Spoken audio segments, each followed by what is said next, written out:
Damon Bruce is, I don't know how much we're alike, but I think maybe a little, but we're also doing like the exact same thing. And so we're handsome devils. I mean, that's for sure. We're handsome. Look at this. Look at how handsome these two guys are. My God. How did they ever have radio careers? They should be on movie screens. When's the last time you didn't have your beard? Oh, man. Look at it this way. I've had the goatee for like 25 years and the beard for at least 18, 20 years now. So I'm way too fat to shave. I mean, that's the way I look at it. Way too fat. I don't like my chin. So my wife's never seen me without a beard. So my wife and I, many years ago, we were going to Mexico. And the day before we left, I thought I would surprise her. And I came out clean shaven. She looked at me like she was ready to call a divorce lawyer. She's like, what have you done? Who's this man in my house? I'm like, well, don't worry. It's going to grow back. She's like, not fast enough. It won't. She's like, I got to go on vacation with fat pork face. Like, well, how was it? How was the vacation? She found a new man the entire time without my beard. I got to be honest with you. I did. I every time I caught myself in the mirror, I'm like, who is that guy? Well, you look good. Thank you. You too. Which was the point of all of this. Look how good we look. Yeah. And then beard talk. I love the name. So Damon Bruce, not plus, Damon Bruce plus. Plus. Already great marketing. Thank you. Which I love. He's doing his show every day out in the San Francisco area, the Bay Area, which I've been to. And I've ridden the Bart, my namesake. So I feel really. There you go. I know your brother who works with the Warriors, obviously. And look, everyone, since this is your show, they know who you are. They do. Let me tell everyone what I think of you. I think that you are one of the most talented broadcasters in the game today who, like me, got laid off by a company that just decided we can't afford to pay people anymore. And you pivoted to this brand new space. And I have watched you from afar. I've admired your resiliency. Wow. And now I'm trying to be just like Bart Winkler when I grow up. Like, I'm trying to figure out some of the things that you're already figuring out. And so let's go forward together on this new adventure. I think we got the talent. Like I said, the looks are spoken for. And you're a really good guy and you're a hard worker. And I think that that's two things that we can both lean on. Well, you've been doing it maybe a quarter of the time I have, and you have like 5 times the followers on YouTube. So I hope to be you someday. Stop it. I'm a really big deal. Oh my goodness. So I wanted to talk to you because we're in this kind of space together, and it's very like alluring to be your own boss, but then you also got to make it work. And then that's like dependent on the people that, like, the only reason that I thought this would work, to be honest, is our radio signal was so bad that people were used to getting me on a phone anyway. Right. So nobody listened to our signal on AM. I mean, we were there, but it was so bad that I figured, all right, if I can get a handful of people to come, and I've been satisfied. And I think that we're just trying to, again, make it grow, give people a different space. And, you know, I wouldn't be doing this if the other stations, pardon my French, weren't so goddamn shitty.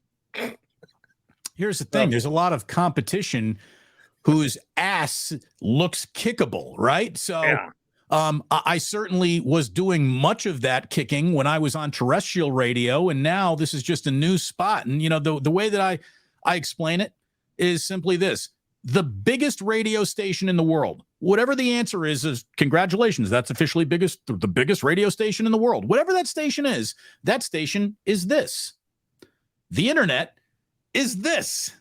Is this massive pie that radio can't even pretend to be a part of. And we are sitting on a shift in the way people consume media that is unlike any exodus from one media to the next, since basically, like, there was no radio and then there was a radio. Everyone went from there was nothing to listen to everyone was now, you know, you had a radio, and this is, you know, black and white 1930s America, right? You know, this is a really, really long time ago.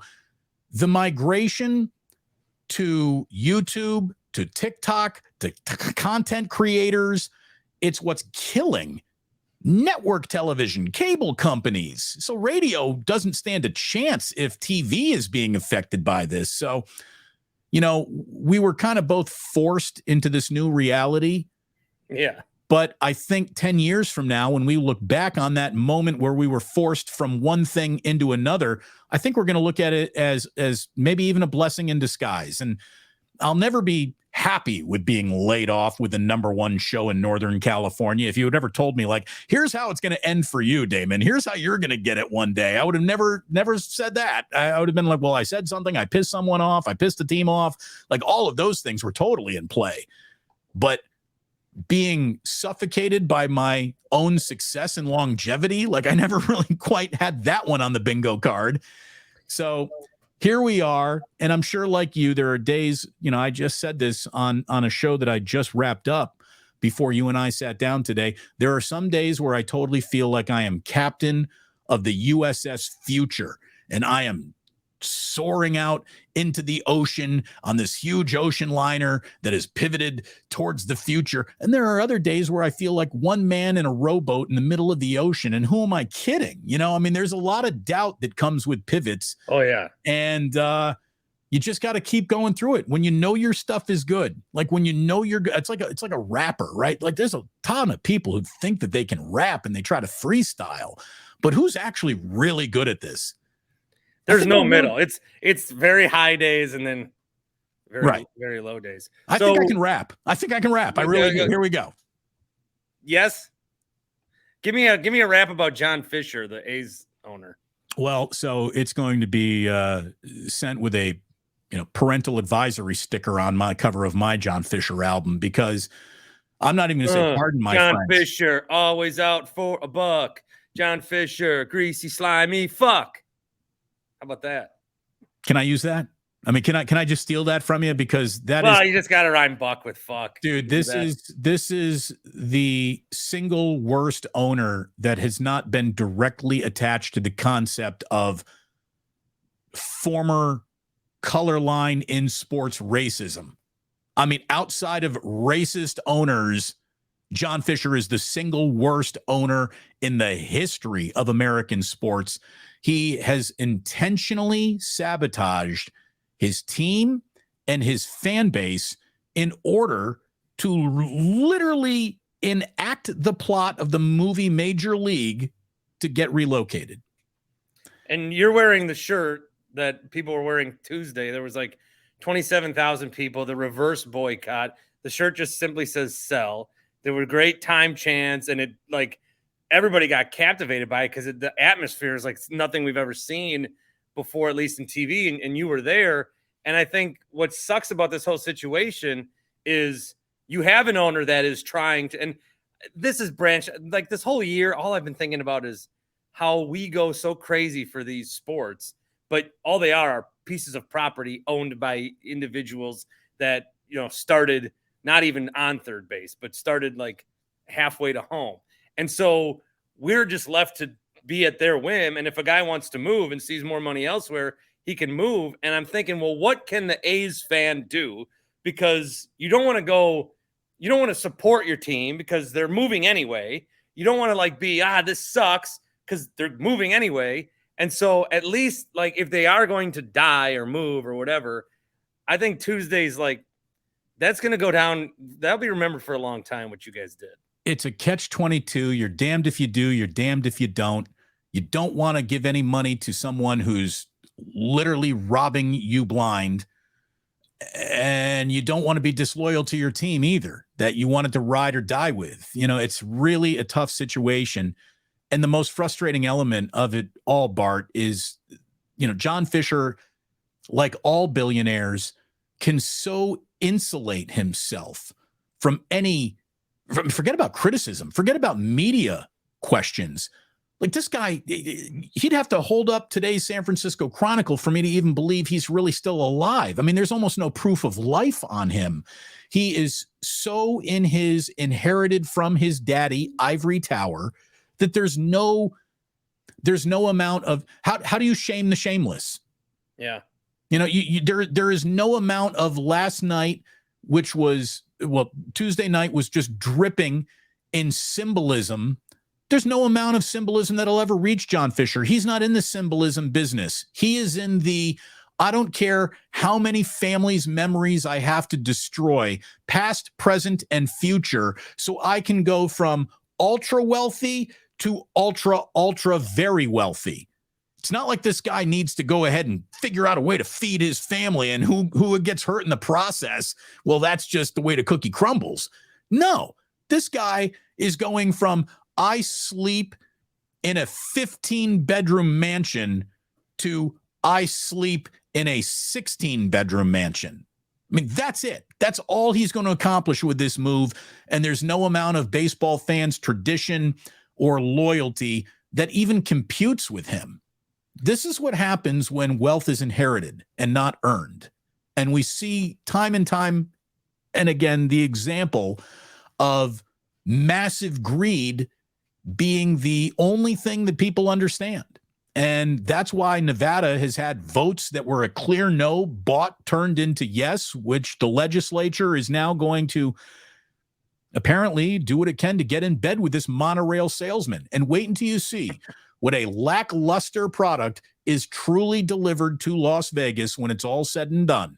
You know, the Pittsburgh Pirates always said, all we need is a new ballpark, and boy, we're going to be competitive. The Milwaukee Brewers, if I could paint in the colors that you're used to make this claim too with Miller Park. And look, Milwaukee has had moments of certain respectability since Miller Park opened, but it has not changed the competitive nature of the franchise in such an extreme way that they don't remind us of like the old Milwaukee Brewers. You know, I mean, you should see the lineup that they put out. Yeah, you're right. So I truly believe that when Vegas opens their arms for John Fisher's monorail, he'll run it right up their ass and wait until you see a lackluster team that he is now. Because here's the thing, his draw is going to be, we're the baseball team in Las Vegas, so come on in for competing fan bases, and don't we have a nice stadium? And then, of course, whatever about that stadium becomes unnice, state of Nevada is going to be on the hook for that. Like the state of Wisconsin is finding out for the new roof that they say they need on, used to be Miller Park, right? What is it now? America Family First Field, whatever it is. Just terrible. Yeah, that's pretty much what it is. Yeah. So it's grotesque, Bart. There's no other way to say it. There's no other way to say it. Could this have, like, because he's on the team for 20 years almost. If when you see your team going down this path, like, I don't know, the Brewers, we always say that Mark Antanasio is cheap, but he'll never move the team. Like, I don't want a new owner. He ain't moving the team. So he doesn't. Is there anything that like A's fans could have Milwaukee? What's that? He doesn't detest the people of Milwaukee and wouldn't even pee on them to put them out if they were on fire. That's John Fisher. John Fisher wouldn't open up a sprinkler to put you out if you were on fire. That's how little he cares about anyone other than himself. Could A's fans have done anything? I mean, would 2,000 more fans a game that have done like this? Was this inevitable? This was intentional sabotage. A slow burn of eroding the faith in a fan base and a community that has been 20 years in the making. It was easy to sneak past people. It was easy to sneak past people in real time. But when you look back at it, when you now see it all in the 2020 that is afforded only to hindsight, you can start to see the chessboard and how he played it and how he eroded confidence and blamed others. I used to be on the flagship station of the Oakland A's, and boy, the Oakland A's went so far out of their way to try to take and lay all of the blame of anything that went wrong with them on us, on the radio station. Meanwhile, I would be doing my afternoon drive radio show, getting great ratings. The A's would be on the East Coast taking on the Tampa Bay Rays, which is a game that, you know, only a mother could love. And the ratings would literally dip to zero. Take my, 4.5, 5.5, whatever my really good rating was, and reduce it to zero. And then when we wouldn't really talk about the Oakland A's because no one was listening to them because they weren't even bothering to field a competitive team, people got angry at us. Well, you're not talking about them enough. What do you need to know? You got the lowest payroll in baseball for the 6th year in a row by an owner who takes a single drop of talent and trades it away as quick as he can and doesn't even participate in free agency to this day. Eric Chavez's $66 million contract is the biggest contract that the A's have given out to a player that they were developing. That was Eric Chavez. $68 million, whatever it was, years ago. Man. You pay utility infielders that these days. The problem, I think, is I think people thought it was cool what happened Tuesday, and I sympathize with Oakland a lot because they lost the Raiders. They're losing the A's. The Warriors moved. That counts. Stops away, but it hurts. That counts. I think that counts. There was somebody, but across the country, there's another thing we can do in Vegas. Vegas is if you're going to move a city, people, they don't want their team to move, but I think there's also fans around. I'll bring up one tweet from another person in Milwaukee. He tweeted this 2 months ago. I won't say his name, but he knows who he is, and people can tag him in the comments. He said, having a baseball team on the Strip will be amazing. Plus, the Coliseum is a dump and not worthy of an MLB team. Also, and this was the one that I can't believe anyone. This guy's been in sports for 30 years. Fans in the Bay Area still have the Giants. Is that how easily it works? I'm telling you, nobody understands. People think that you guys all root for the same teams. Right. If the Milwaukee Bucks folded tomorrow, at least you could root for the Chicago Bulls. They're not far away. Who's writing that? Well, it's the dumbest thing I ever said. I ever heard. So here's the deal. There are some elements of truth there. The Coliseum has become a dump. They could have turned it into a great dive bar, but they didn't even bother doing that. I've never seen, in being there the one time, I've never seen a building made up of such a high percent of concrete. It's very concrete. The walls are concrete. It's so weird. It is. They wouldn't be building that if they were building it right now. They would go in a much different direction, shall we say. But it was that multi-purpose stadium that then really was ruined when the Raiders returned and they built Mount Davis, which took away the view of the mountain range. And there was an element of, it's pretty enough to be a baseball field in here, that was sort of ruined by the Raiders. And then you had the Raiders and the A's going back and forth of who was standing in whose way of getting a new stadium. And that was a ridiculous debate. Now they're both going to be gone. Ground everything into the mud. And the other element that your writer, whoever wrote that, did say, you know what? Baseball in Las Vegas might be totally awesome. Maybe it is. Maybe they totally crush it. Maybe they figure out a way to turn it into the one thing that you want to do instead of going to another Cirque du Soleil show or go to the Spearmint Rhino, or, whatever you do in Vegas. You want to go to the game tonight? Yeah, tickets are available. They're not going to skin us alive because it's only a 3,000 seats theater. So yeah, we can go to a baseball game. We can have a little fun. Let's drink some beer. Let's hang out on a warm summer night. If it's not too hot in Las Vegas to hang out on a warm summer night outdoors or whatever they're going to do with a canopy or roof or whatever. But what Vegas doesn't understand, and where I don't get why this is being lost on them, why get into business with John Fisher, who has proven himself to be devoid of good business practice? Why not just wait for the expansion team that you are guaranteed to get? Look at the Golden Knights, who won Tuesday the Stanley Cup in the 6th year of existence. It's hysterical that if the A's actually, Bart, move to Las Vegas, they're going to be the 3rd most popular team in Vegas, the same way they were the 3rd, 4th, 5th most popular team here in the Bay Area.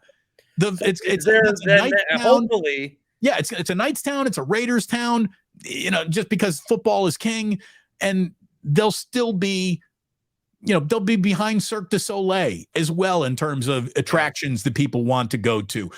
Vegas and baseball might be beautiful business partners. So why wouldn't you reserve that for your own homegrown expansion team, which your locals will love a lot more than the imported to their fourth city vagabond A's? Like that's what makes the least amount of sense to me. So there would be, like, baseball's going to expand at some point. I think so. What I do too. So best case scenario, Oakland gets a new team, but are the prospects on that not, like, nobody thinks that's Look, happening? I think when you start losing the concept of professional sports in your city, to say that you are ripe to be an expansion city is probably wishful thinking, right? I mean, I hate to say it. I look, Oakland has its challenges that mirror the challenges of many other major American cities, and challenges that are unique specifically to Oakland. Indeed, there is a fan base. There is a huge population sitting in the East Bay that if they were ever catered to, it could have worked. I mean, it really could have worked. Look what the Golden State Warriors did. The Warriors, even when they sucked, would sell out Oracle Arena, New Oakland Arena, whatever it was called at the time. The team that needed to leave the least was actually the first out of the city, because Joe Lacob bought him and wanted to build a brand new thing in San Francisco, and he had the political will and capital and muscle to get that done. John Fisher doesn't have the political will, capital to get anything done. And look at the clown show presentation that has been going on in the Nevada legislature, which, again, votes were not earned, they were purchased. So, well, that's America, Damon. Yes, darn tootin'. Hey, one Warriors one for you. Sure. And I don't have my brother won't tell me. I have learned nothing ever from him, because it's the most traceable source ever. Like, if I just started one day being like, hey, you know what? I think an extension might be in line for. Well, where did that? Oh, Bart's brother. You know, this guy in Milwaukee who just happens to be related to one of our PR game night staff guys here in the Bay. He sure has a lot of inside information on the Oakland. Here's the thing. Get it from your brother and then feed it to me. Oh. Okay. How about that? Huh? Yeah. No, he listens to this. So but look, here's the thing. Your brother's really good at what he does, because in a world where information is currency, he knows when to talk and he knows when to keep his mouth shut.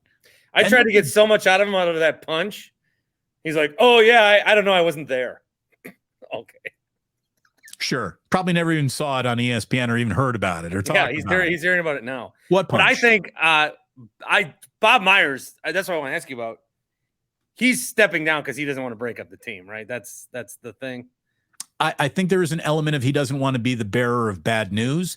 I think there's also another element, Bart, where he realizes, like, he has been to the mountaintop. He has summited Everest. There's nowhere really to go but down. How quickly you go down will be dependent on, the next 2-3 years worth of decision making. But, at best, they got one more NBA Finals appearance in the Steph Curry era, really, to be considered a realistic goal. And I just think that Bob is a guy who's been really burnt out by working for Joe Lacob, which is a bear. I think he's been really burnt out by the degree of success that they've enjoyed. Again, if you think it's hard to be a bad team, try coming and living with the pressure of being the most important team in the NBA for a decade. Like, that's a lot of pressure. It really, truly is. I just think he was burnt out. I don't think he's 48 only, so take 5 years off, then the Warriors are going to suck again, and then come be the savior again. That's what I would do. I've heard there are bigger things out there than just an NBA future for Bob Myers, and that's what's got him thinking, all right, I am going to take a little time off and then come back in for the... Ooh, like, how are we talking, like U.S. flag lapel pin kind of stuff? No. I'm talking about, the rumors that I've heard attached to Bob Myers go in every single direction. Like, I've heard Amazon wants to bring him in to run Amazon Sports. I've heard when Peyton Manning did a few podcasts with him, he was so enamored and blown away by Bob Myers, he basically said, do you want to be the CEO of Omaha Productions? Like, right on the spot. I have heard that Bob Myers might start his own talent agency, that he might be handed the entire sports division of CAA, if not being handed CAA as an agency. here you go, Bob. You're running it now. You're the most powerful agent of the most powerful. You run the most powerful agency in the world in terms of entertainment and sports. Like Bob Myers' options go to infinity. So whatever he wants to do next, the door will be held open for him to do that. And if it's as simple as, well, I'm going to go run the Clippers and take Steve Ballmer's big paychecks, or I'm going to come back and work for Joe Lacob again. Like, I'd be really surprised if that were it. Maybe he'll use his downtime to start a YouTube podcast like us guys. I mean, it's the future. Why not? He'd be crazy to not get in the game. No, look, I think that there is a media profile waiting for him out there. He's a charmer, man. I mean, Bob Myers he's not just a charmer in terms of that was phony. Like, he really knows how to connect with people. It's probably his single greatest attribute as a general manager, the way that he made people feel, the way that he communicated. He's a special guy. I bet your brothers even told you about the Bob Myers handshake. So the Bob Myers handshake not only comes with a full-on handshake, but you also get the hand on your shoulder as he's doing it. I mean, that's his move. Wow. And the minute Bob Myers does that, can you do that still in 2023? No, you can do that still in 2023 if you're Bob Myers and you get away with it and you're like, man, this guy's really, like, we're connecting. You're like Dad? There's a relationship. Yeah, Dad. But you have a great relationship with your dad. I want this guy. Exactly. Yeah. My dad never shook my hand and touched my shoulder at the same time. Bob's doing that right now. And the guy is legit. He really is. He's legit. You want to dicker over what draft picks you do or did not like. You want to talk about the free agent move you did or did not like. That's all on the table. But as a person, there's no debating Bob Myers' value to any organization. And I'll tell you, he is savvy enough to where if he wanted to put on that lapel pin, he could do that too. He could absolutely be a politician that appealed to both sides, I think. And that's a rare talent these days. Everyone is so extreme one way or another. Bob offers up this very moderate, down the middle, reasonable approach that in a world of extremism is intoxicating. So, but I don't think politics are in his future. There's not enough money in that to lure Bob out of what I'm sure will be a very brief retirement. Damon Bruce Plus. Good to talk with you, man. It was great to talk with you, Bart. I have a ton of admiration for you. And I'm going to tell you, forget about subscriptions. Subscribers, that's just a bumper sticker you put on that's just a dick measuring contest. Time spent listening, time spent watching, clicks. That's what matters. So don't worry about subscribers. Just put out great content and people will find you. And that's all you've ever done in your career. That's why people know where you are. I mean, now. I have a lot. I'm just saying you have more. I don't. You do. Yeah, no, that's the things. But don't, that's not even the This isn't just going up to you're making it sound like this is just going up to my family. I want to say hello to Mr. and Mrs. Winkler. Thank you so much for watching. No, you're the best, man. You're really, really good at what you do. I appreciate you too, Damon. having the opportunity to come on with you. And boy, the minute we got a story coming out of Milwaukee, the minute we got 49ers, Packers, or Warriors, Bucks going on again, you're the first guy I'm going to turn to, not just because we're friends and friendly, but because I know you got the inside dope, man. And that's what that's what my audience needs, the uncut Colombian Milwaukee dope. And you know how to sell it. Oh, yeah, I'm high on that shit. Thanks, Damon. Thank you, Bart. You take care.